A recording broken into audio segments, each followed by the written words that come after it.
استفاده از رنگ توسی در صندلی و همخوانی پارچه با رنگ توسی در کار میتونه چقدر کار ما رو زیبا کنه که در پایان کار ما عکس کار و تمام شده کار رو برای شما میذاریم.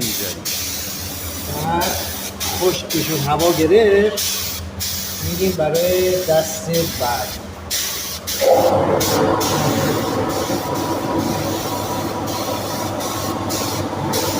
چقدر زمان میبره خشک بشه؟ 5 دقیقه 5-10 دقیقه بهش وقت خشکیدن میدیم.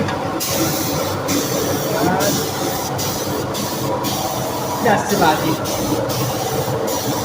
بعد 5 دقیقه حاضر میشه نیم پولستر بخوره؟ آره دیگه. بعد از دست بعدی رنگی روشنی برای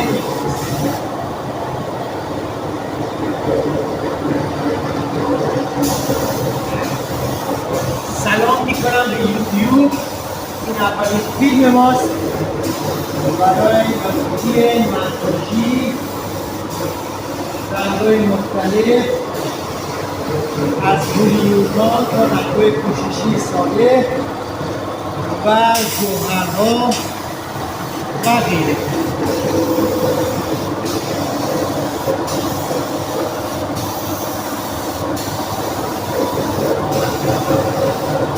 این یه دور خوشدارتر میزنم دست اول رو با قرمزل کهن یه نامدار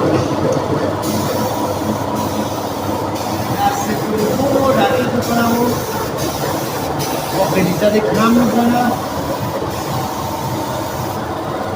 که براقیت کارم رو برام بده.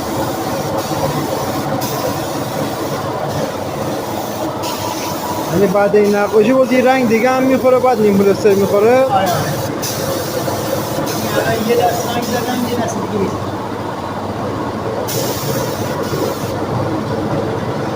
خسته نباش.